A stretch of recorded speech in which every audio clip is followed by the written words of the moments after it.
दोस्तों नमस्कार, क्या हाल चाल है। अभिमन्यु बोल रहा हूं। आज मैं अपना ऐसे कॉपी आपको दिखाने वाला हूं। इवैल्यूएटेड कॉपी दिखाऊंगा और उसमें पता आपको चलेगा कि क्या क्या चीज़ लिखने पे नंबर मिलता है, कैसे लिखना चाहिए और कुछ कुछ इंपॉर्टेंट ऑब्जर्वेशन है जो एग्जामिनर ने जैसे चेक किया है, तो वो ऑब्जर्वेशंस भी हम आपको बताएंगे कि आप कैसे उन ऑब्जर्वेशंस का यूज करके और ज़्यादा नंबर लेके आ सकते हैं।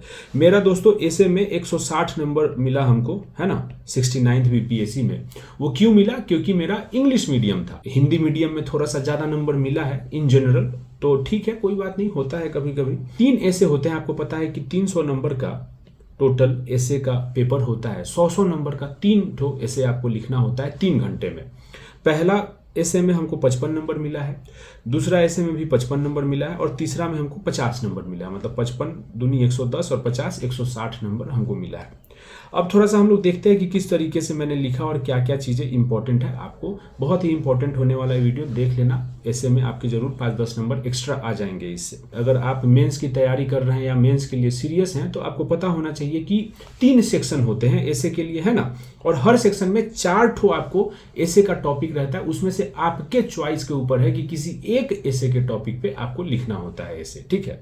700 से 800 वर्ड में लिखना होता है, मतलब ये ट्रांसलेट होता है रफली 7-8 पेज में, क्योंकि एक पेज में 100 वर्ड के अराउंड में लिख पाता है कोई भी। तो 7-8 पेज अगर आप लिख दे रहे हैं तो आप वर्ड लिमिट को आराम से फुलफिल कर दीजिएगा, ठीक है। वैसे रहता है 12 पेज पर ऐसे के लिए, आपको 12 पेज दिया हुआ रहता है, लेकिन अगर आप 7-8 पेज भी लिख दीजिएगा तो ये कंप्लीट हो जाता है इसका वर्ड लिमिट। तो इसमें था जैसे science and technology are helpful in understanding the mysteries of the universe. दूसरा था improving the agricultural system can support the rural economy, ठीक है। अब ये क्यों था? मुझे ऐसा लगता है कि आपको पता है कि MS स्वामीनाथन बहुत बड़े एग्रीकल्चरल साइंटिस्ट, कृषि वैज्ञानिक हुए और उनका जो है डेथ उसी टाइम में हुआ था जिस समय में 69th का मेंस होने वाला था, और उनको भारत रत्न भी दिया गया उसी टाइम में। तो इसीलिए जो है ये इम्पॉर्टेंट था थोड़ा सा एग्रीकल्चर वाला। Black money economy is the main cause of crime and corruption, black money के बारे में। The modern communication revolution has revolutionised human awareness of means and communication and technology. तो इन चारों में से किसी एक पे लिखना था। मैंने लिखा था पहला वाले पे कि science and technology are helpful in understanding the mysteries of the universe. Now जिस भी ऐसे पे आप लिखना चाहें ना, उसको आपको यहाँ पे लिख देना चाहिए कि किस ऐसे के टॉपिक पे लिख रहे हैं, क्योंकि 4 ऐसे है ना, तो चारों में से किसी एक पे लिख रहे हैं। तो यहाँ पे आप लिख के और यहाँ पे बॉक्स बना दिए, तो उसे समझ में आ गया एग्जामिनर को कि आप इस टॉपिक पे लिखने जा रहे हैं। आपको मैंने जो पिछला वाला ऐसे का वीडियो बनाया था उसमें बोला था कि पहला जो पैराग्राफ होता है ना ऐसे का, वही डिसाइड करता है कि एग्जामिनर को कितना आपके ऐसे में इंटरेस्ट आने वाला है। और पहला पैराग्राफ को हम लोग क्या बोलते हैं? हुक बोलते हैं। उससे आप क्या करेंगे कि अटेंशन एग्जामिनर का खींचने वाले हैं कि भैया प्लीज, अरे पढ़ लीजिए ना, प्लीज प्लीज प्लीज प्लीज कर रहे हैं, पढ़ लीजिए। तो वो हुक आपको देना पड़ेगा। इसीलिए मैं ये चीज़ बहुत ही रिलीजियसली फॉलो करता हूँ कि जो पहला पैराग्राफ हो वो इंटरेस्टिंग हो। तो इसमें मैंने कहाँ से शुरू किया? साइंस एंड टेक्नोलॉजी में, कि जो हम लोग पढ़ते हैं ना बहुत बचपन से कि न्यूटन एक दिन सेब के पेड़ के नीचे बैठे हुए थे और अचानक से सेब एक आके गिरा ऊपर उनके माथे पे। उनको लगा अरे नीचे का है गिरा। उससे जो है उन्होंने क्या डिस्कवर किया? ग्रेविटेशनल फोर्स, गुरुत्वाकर्षण बल जो है उसका डिस्कवरी उन्होंने इसके बाद में किया। तो ये जो है कहानी, मतलब कितना सच है ये नहीं पता है, लेकिन ये कहानी बहुत ही फेमस है। तो वहीं से हमने स्टार्ट किया कि in the widely popular apocryphal tale. Apocryphal का मतलब ये होता है कि बहुत ही ज़्यादा प्रचलित है, लेकिन इसकी सत्यता की हमें पता नहीं है कि ये सच है भी या नहीं, ये नहीं पता है, लेकिन ये बहुत ही प्रचलित है ऐसा, ठीक है। तो in the widely popular apocryphal tale the great physicist sir Isaac Newton was once sitting under an apple tree. और तब क्या होता है?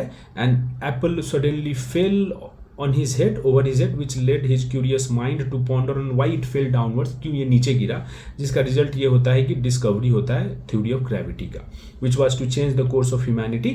न्यूटन का जो साइंटिफिक परस्यूट था into the regions of apple falling down increased our understanding of the universe, dispelling a bit of its mystery।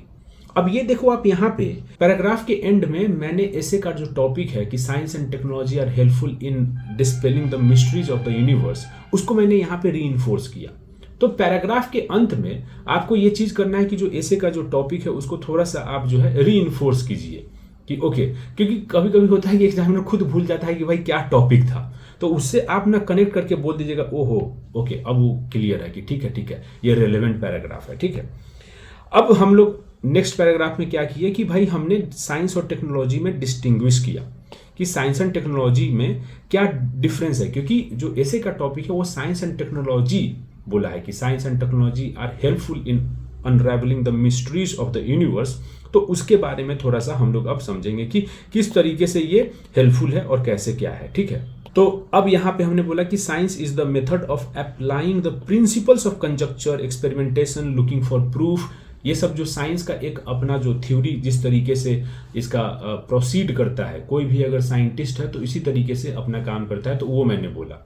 और technology क्या है? Technology is the practical application of the scientific theories, right. जैसे मान लो कि gravitational force होता है, theory of gravity, that is science, लेकिन उसका एप्लीकेशन क्या है? बहुत सारी चीजों में, जहां पे हम प्रोजेक्टाइल मोशन करते हैं या फिर हमारा एरोप्लेन जो उड़ रहा है, बहुत सारी चीजों में वो ग्रेविटेशन का जो थ्योरी है उसका हम लोग यूज करके प्रैक्टिकल एप्लीकेशन, कुछ हम अपना गैजेट्स बनाते हैं, कुछ हम अपना इक्विपमेंट्स, गुड्स बनाते हैं, तो दैट इज टेक्नोलॉजी। तो यहाँ पे हमने ये कर दिया थ्रू टेक्नोलॉजी। अब हम ये बता रहे हैं कि टेक्नोलॉजी से हम कैसे जो है मिस्ट्री को सॉल्व कर रहे हैं, चाहे टेक्नोलॉजी का कैसे यूज हो रहा है। We build products for our use technology के थ्रू।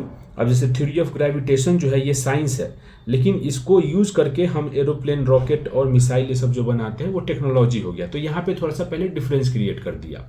अब हम हिस्ट्री में चले गए कि human history is replete with great scientist revealing the laws of nature.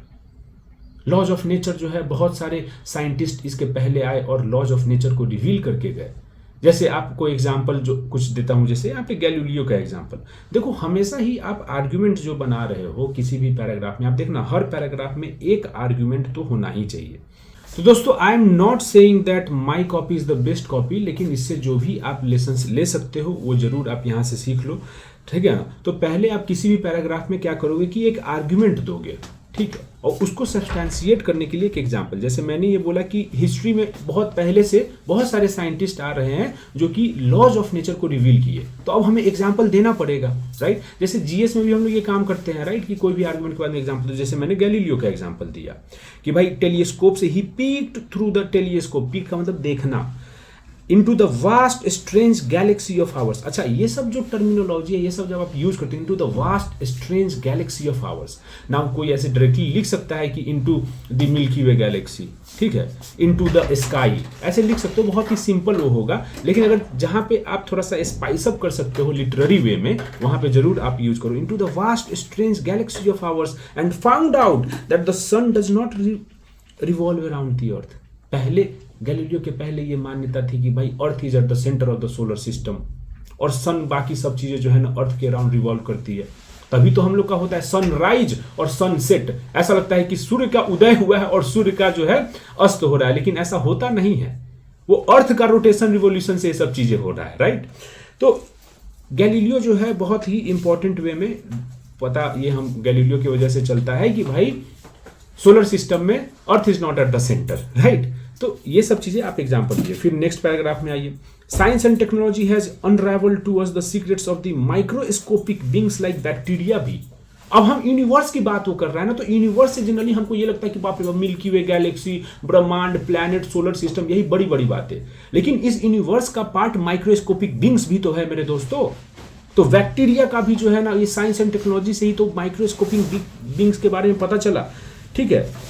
और इनॉर्मस हेवनली बॉडीज, तो मतलब अब हम यहाँ पे एक्सटेंड दिखा रहे हैं कि from microscopic beings to the enormous heavenly bodies, it is science and technology which has illuminated the path, right, ठीक है।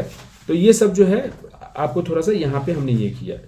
हमने क्या किया, द इन्वेंशन ऑफ माइक्रोस्कोप। अब देखो, आपको फिर से देना पड़ेगा कुछ example. The invention of microscope enabled us to see को ब्रैकेट में रखा है, कोट में रखा है, क्योंकि नेकेड आई से हम उसको नहीं देख सकते हैं, but through microscope we can see the bacteria and viruses, and उसका नॉलेज यूज करके हम लोग वैक्सीन बनाते हैं, कर्ड्स वगैरह, ये सारा चीज आपको पता ही है कि बहुत ज्यादा जो है इंपॉर्टेंट होता है, ठीक है। अभी जो है आप कोविड के टाइम में वैक्सीन बना, उसमें वायरस का यूज हुआ, एटेन्यूएटेड वायरस हो गया या लाइव वायरस, वो सब अलग अलग अपना टॉपिक है, बट वायरस का यूज करके हम लोग वायरस को मारते हैं वैक्सीन में, राइट तो ये सब का यूजेज जो है it was possible because of science and technology मेरे फ्रेंड्स। अब यहाँ पे ये बेटर एग्जांपल होता कि भाई कोरोना के टाइम में, कोविड के टाइम में कोविशील्ड, कोवैक्सीन, ये सब का जो है ना मतलब इन्वेंशन जो हो पाया, जिसकी वजह से कितने सारे लोग की जान बची, it was possible because of science and technology, because of our understanding of the microscopic beings, कि कैसे वो हमारे बॉडी में आते हैं, कैसे एंटीबॉडी, एंटीजन, ये सब का जो प्रोसेस होता है, उसको अगर मैं लिखता तो और ज्यादा अच्छा होता। ठीक है, थर्ड क्या है, अब आगे देखो क्या पैराग्राफ में मैंने लिखा। This widening knowledge of the universe has made this planet less strangers to us. अब मैं ये बोल रहा हूं कि इसकी वजह से हो क्या रहा है। पहले के लोग बड़ा ही डरे हुए रहते थे, मतलब इस धरती पे कि बाप रे बाप कैसे जो है दिन हो जा रहा है, कैसे रात हो जा रहा है, कैसे सूर्य आ जा रहा है, कैसे बारिश हो जा रही है, ठीक है, कैसे जो है आंधी उंधी लाइटनिंग ये सब कैसे हो रहा है। लोग डर जाते थे कि पता नहीं क्या हो रहा है, राइट।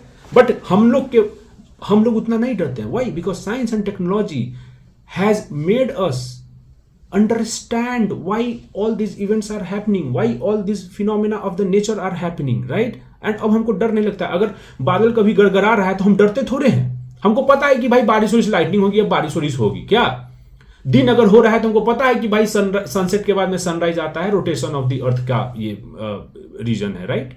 तो ये सब है। Because thousands of years ago in the absence of such scientific knowledge, हमारे एंसेस्टर्स को बड़ा ही डर लगता था। Our ancestors faced the world around them more as strangers. हमारे एंसेस्टर्स को ये वर्ल्ड जो है बड़ा ही स्ट्रेंज लगता था, लेकिन हमारे लिए उतना जो है स्ट्रेंज नहीं लगता। इसमें जैसे लाइटनिंग वगैरह ये सब का दे दिया एग्जाम्पल, कि अब हमें पता है ये सब वाटर साइकिल का पार्ट है, रेन वगैरह, राइट। तो ये सब today we are fortunate to have inherited the knowledge of science and technology that great men and women before us have left. A world before Newton must have been more ignorant of the workings of nature. Newton ने कितने सारे जो है laws दिए, 3 laws जो है Newton के बहुत ही फेमस लॉज है ना। उसके बाद में ग्रेविटेशन का जो है थ्योरी, सारा चीज जो है, तो वो सब न्यूटन की वजह से हो पाया। तो न्यूटन के पहले जो वर्ल्ड था, जो दुनिया था, वो बहुत ही ज्यादा स्ट्रेंज था कि नहीं? ज्यादा उस समय के लोग न्यूटन के पहले बहुत ही इग्नोरेंट होंगे, अभी कम इग्नोरेंट है हम लोग, ठीक है।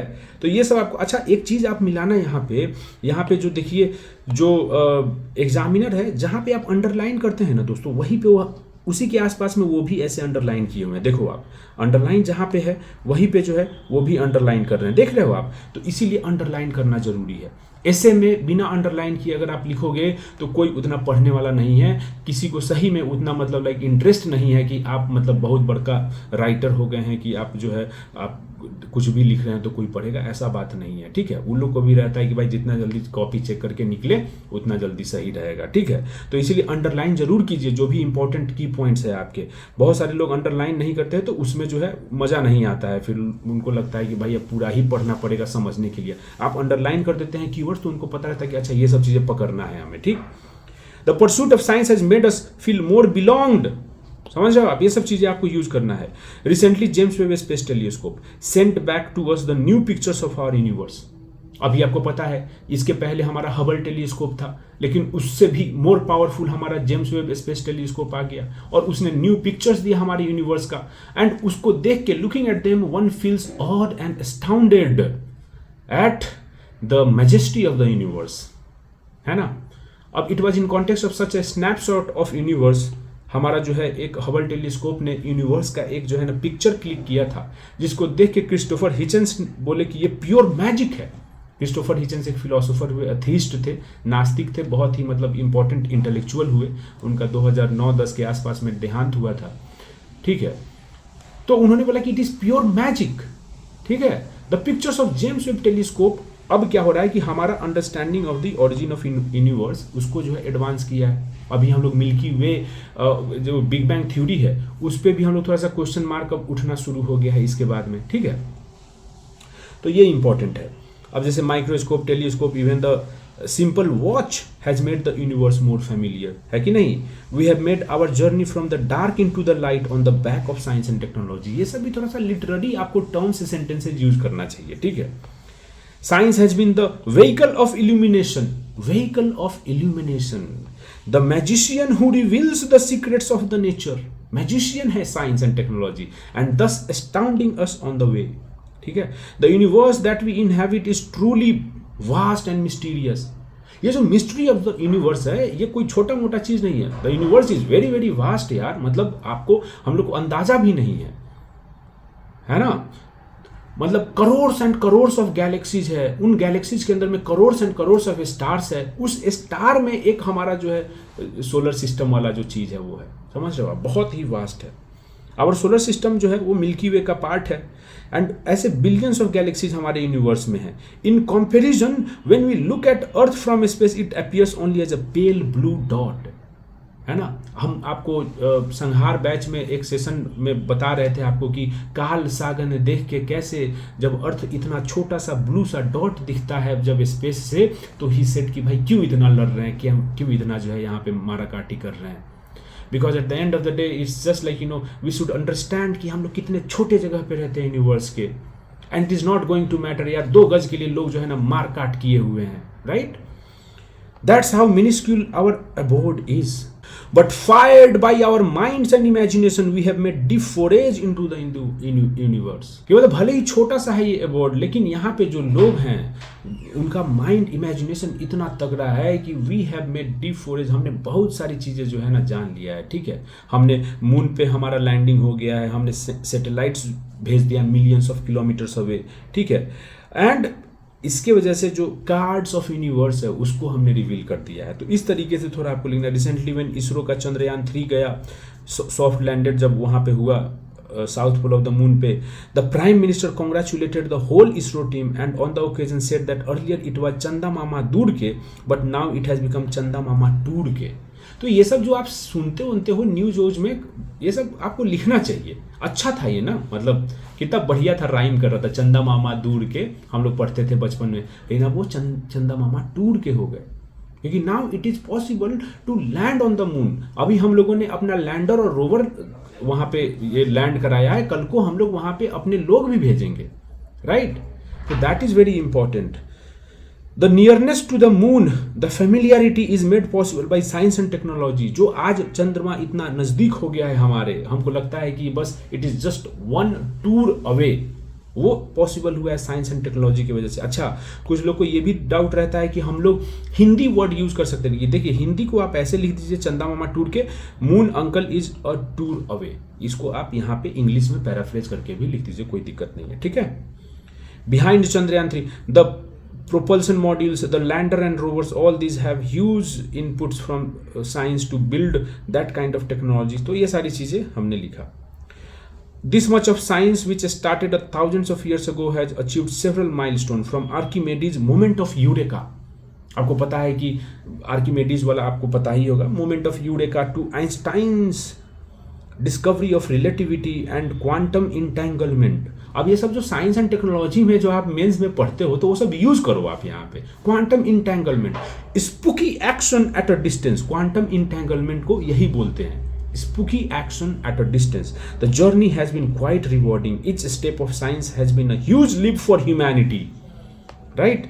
However, caution has to be observed in science and its pursuit। अब हमें थोड़ा सा कॉशन बरतना पड़ेगा दोस्तों, बिकॉज साइंस का ही जो है ना परसूट से हम लोग न्यूक्लियर वेपन्स भी बनाए हैं। तो not everything is good with science and technology, it is a double edge sword. हमें समझना पड़ेगा कि किस तरीके से हम साइंस का यूज करें, ठीक है। It should not become dogmatic in its approach. No Galileo should be shut in his home now, no Galileo should be shut in his home, क्योंकि वो हाउस अरेस्ट हो गए थे जब उन्होंने बोला कि भैया it is not the earth but the sun which is at the centre. तो उस समय के जो भी प्रिस्ट लोग थे उन्होंने बोला कि भाई क्या बात कर दी है, हम लोग बहुत ही इंपॉर्टेंट हैं, हम लोग का कुछ पर्पस है, गॉड ने हमें भेजा है with some purpose and it must be true that earth is at the centre because we are very important for this universe. लेकिन गैलीलियो ने बोला अरे कुछ हम लोग इतना इंपॉर्टेंट नहीं है, काहेला बिना मतलब के लोड लिए हुए हैं, ठीक है।